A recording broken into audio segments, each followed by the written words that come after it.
Hello everybody and welcome to part 2 of this series. For those who don't know, this video will be part of a collection of videos, so make sure you check out the first video. Otherwise, you may be a bit confused about what's going on currently. For those who are less confused, welcome back folks. Our goal for this stream was to just do some quests and level up. We wanted to get the Silent Runner perk to help us with more combat-oriented quests and locations. For those who have forgotten, we have died 13 times so far, crashed 3 times, and have had sex with 1 robot. Our overall goal was to complete the base game while only having 1 HP. The rules for this run were, number 1, we were not allowed to wear any armor. Number 2, we could not have any companions. Number 3, we were not allowed to use VATs whatsoever. Number 4, every location in the base game must be found if we can reach them. And number 5, we must have sex with everyone we possibly could. At the end of the last stream, I had said that I was going to gamble and max out the casinos off stream. We did exactly that, barely even coming close to any amount of danger. The only casino that we didn't max out was the Videogames because it had yet to be cleared. Now that the rules are set and the goals are clear, let's rock and roll.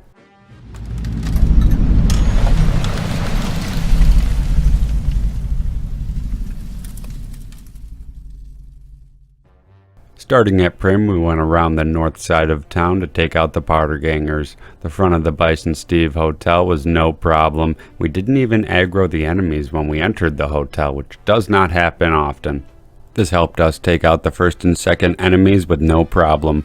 Quick saving, the third guy came close to killing us, since they had a gun. For the room with the gang leader inside of it, we threw down some landmines, which barely did anything due to the lack of explosive skill. We wanted to avoid explosives completely this run if possible, since I'd probably just end up blowing ourselves up instead of the enemy. But I had decided to make an exception for mines, since we can get very far away before we planned on them exploding. We took all of them out but one guy. One guy was left and he had a gun. Lining up for a critical, and we missed. Retreating back behind the mine, the gang leader ran right past them, showing their ineffectiveness. Unfortunately, he got a shot on me and we died. Also unfortunately, we hadn't quick saved since after laying down the mines, which meant that we had to clear this entire room again, which meant this was not going to go as smoothly as the first time. We died 3 more times. Once to somebody with a gun, and twice to very fast melee enemies. The mines were not doing anything but preventing us from using that area, so we stopped using them altogether. We took out the gang leader, and then a gang member, and then we remembered to quick save. Can we get an exclamation point for git add in the comments from a sub mod or VIP? Moving on, we finished off the last gang member and Deputy Beagle. We now just had to clear the rest of the hotel. We needed to quick save a bit more, but not too much. If we ended up quick saving before an enemy hit us, we would have to revert back to the previous save, which could be a huge inconvenience or a slight problem. So we needed to retreat after every kill and quick save only when we absolutely knew for a fact that we were safe. We died 5 times in the rest of the hotel, which I think could have gone better.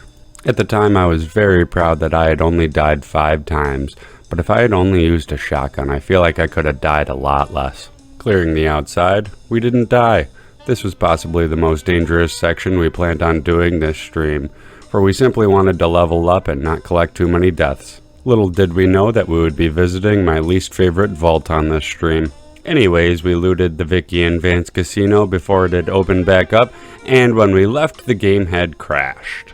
After booting back into the game, we sold what we had to the Nashes and then headed back into the casino to see if we could trigger the NCR deserters to spawn. I didn't know how much speech I would need to pass the skill check with the NCR deserters, but I figured 50 would be enough and I was correct. Now all we had to do was wait a couple of days for the casino to open back up and then we would max it out off stream. Finished with Prim, we decided to head south toward Mojave Outpost for more easy XP and trading resources. When we arrived to Mojave Outpost, we spoke to Cass to pass some skill checks and leveled up. Here are my stats now, and the perk that we chose was Scrounger. I had enough sneak for Silent Runner at this point, so I put all of my points into guns so that I could go for and stay back. This perk greatly increases the chance of knocking back enemies with the shotgun, making it so that we can stun lock enemies in a perpetual state of knockback. After finishing up with Mojave Outpost, and now that our speech was high enough, we wanted to head on back to Freeside to finish the follower junkie quests.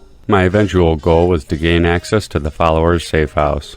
After that, we decided to take out Cook, but we needed a sniper rifle first, so we headed on over to the Gunrunners to pick up a hunting rifle with a scope and extended mag, as well as a lever-action shotgun for close-range melee enemies. We fast-traveled to Camp McCarran and made our way toward Cook. Passing in front of Sunset Sarsaparilla HQ, we decided to take out the fiends out back. This is when we realized that we had forgotten the hunting rifle back at the Gunrunners.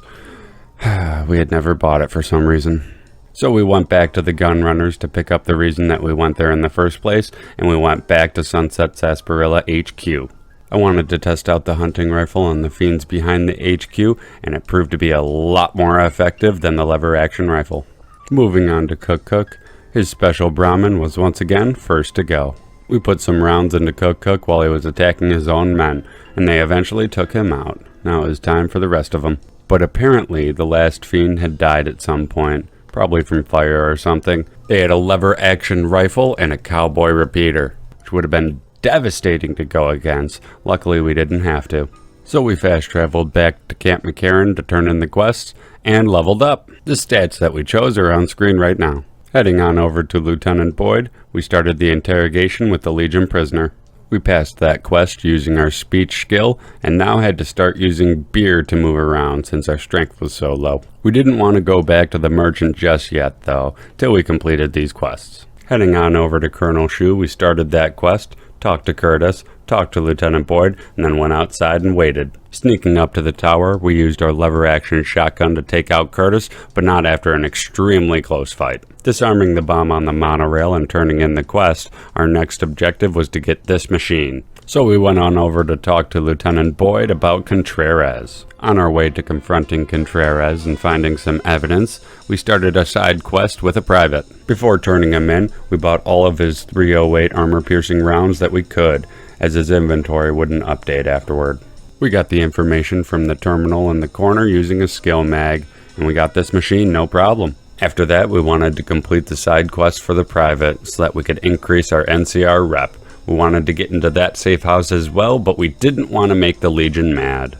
We left Camp McCarran and went toward RepCon to take out the fiends and retrieve the NCR body. Completing that quest, we went on over to Boulder City for that quest, which was very easy to complete due to our speech skill. After both of those quests, we leveled up. The stats I chose are on screen right now, and we finally got Silent Runner, which would help us land more sneak criticals, killing enemies before they even had a chance to shoot at us. After that, we went back to RepCon to complete the quest inside and get the Q35 matter modulator. We had decided after that we needed a place to store all of our gear, but we couldn't get a room at Novac because that would require us to wear something. So we settled on getting a room at the Atomic Wrangler. Completing the quest and dropping off our gear, I don't think we returned back to this room for the rest of the run. We then went back to the tops to start talent pool for some experience. We found Helios 1 and Gibson's scrapyard while doing that quest. While leaving a hotel room at Novac, we had spotted a threat.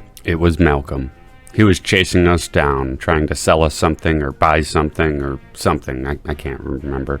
Either way, this was not good. The amount of whiplash and heart attacks that this inhumane phantom has given me was immeasurable. Luckily, we had spotted him well before and had time to prepare and think. Quickly running to the edge of the second floor railing, we jumped onto the roof and we fast traveled out of there to Old Mormon Fort to drop off some medical supplies. We had evaded him for now, but the chase was on. Moving on, we started and finished the followers' quest to help them get a more steady supply of medicine. We then went back to the tops to complete talent pool and had sex with Benny, killing him in his sleep afterwards, as Cutthroat would do. Looting the entire presidential suite, I was never really a fan of this home, as we would have to travel through the strip, which was very crash heavy in my game. Leaving the tops, we leveled up again. Here are the stats that we chose. We got the Mark of Kaiser and went to the Gunrunners to offload our gear, but at this point, the stream had crashed a second time. Loading back in, we went to the Gunrunners to trade, picking up an anti-material rifle. We could now face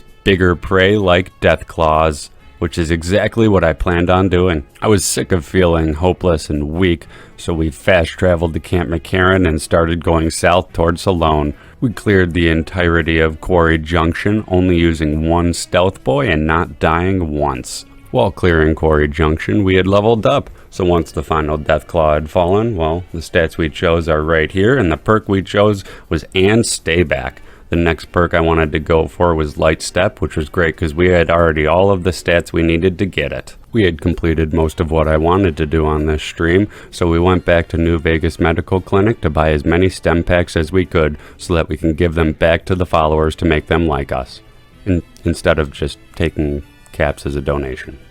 While fast traveling to different merchants across the Mojave to get as many stem packs as we possibly could, we stopped by the Thorn to meet Red Lucy, as we would need to do her quest to do her. This meant that the first stop we had to make on this quest was Vault 22, which I was dreading. So putting the stem packs on hold and while sneaking toward the vault, keeping an eye on our compass for any red ticks, Malcolm had caught up to us and decided to almost kill us with one of his jump scares.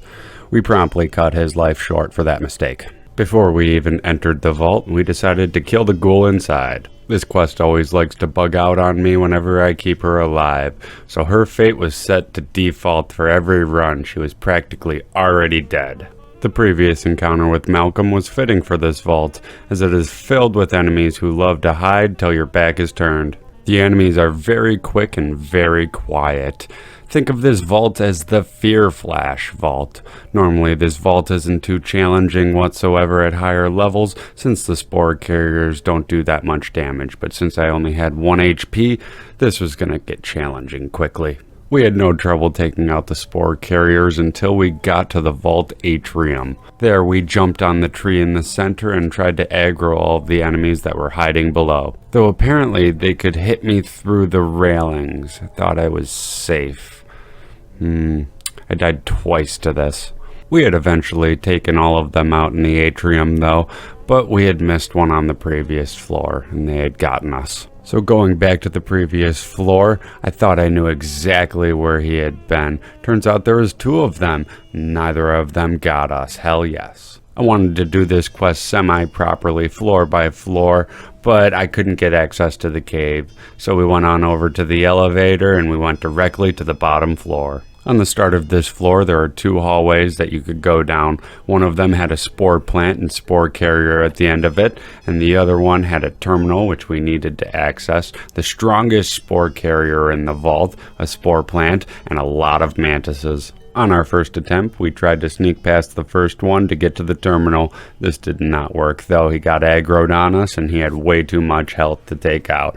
Maybe if I used a shotgun with some slugs, but we had some other strategies we were going to try before then. Going down the other pathway, we took out the other spore carrier, but left the plant as it couldn't chase us. This aggroed the stronger spore carrier, so we used the terrain and boxes to get ourselves positioned in a way where he could not hit us, taking him out. After that, we took out the spore plants, took out the mantises, and we got the information from the terminal, and we were looking to head to the caves below to kill the ghoul. The caves on the bottom floor proved to not be a problem whatsoever. It was the caves on the previous floor. These caves, they were a lot more close quarters combat and had a lot of mantises with multiple paths. And for some reason I had gone in with only a plasma pistol.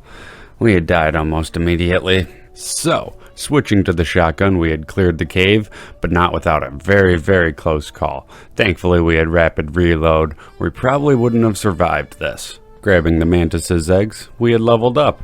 Our current stats are on screen right now, and the next perk we wanted was Jury Rig, so that would help us keep our weapons in excellent condition. Leaving the vault forever and heading back to the Thorn, we died. So you see, the game will sometimes spawn a fiend around the Thorn entrance. This fiend will typically have a pew-pew style of weapon. This time it was a laser rifle.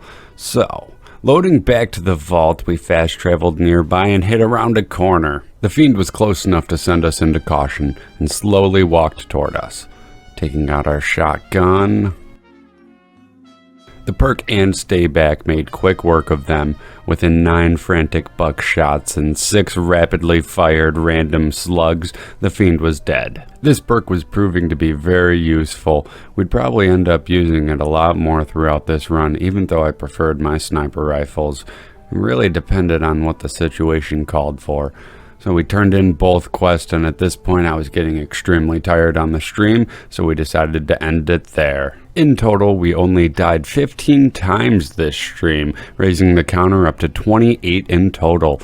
We only crashed twice though, which is pretty good for a 4-hour stream. Oh, and of course we had sex with Benny, of course. Thank you all for watching, and don't forget to subscribe to my YouTube and follow me on Twitch. We have stopped doing the New Vegas Monday streams for now, at least till we get this run out on YouTube. Otherwise, we play a lot of cross out on Twitch, which is always tons of fun. And if you like this content and like to support me in a more direct way, don't forget to subscribe on Twitch and donate to my PayPal. Link is in the description. One day I'd love to be able to make content full time for you folks, so every little bit helps me reach my goals and dreams, as well as help me find time to make these videos and stream. Thank you all so much for watching and supporting, and I hope to see you in the stream or in the comment section down below. A special thanks for motivation goes out to tobirevblackfire, the folks over at EFAP, the Mitton squad, and every Twitch subscriber. You guys are absolutely amazing, and peace out.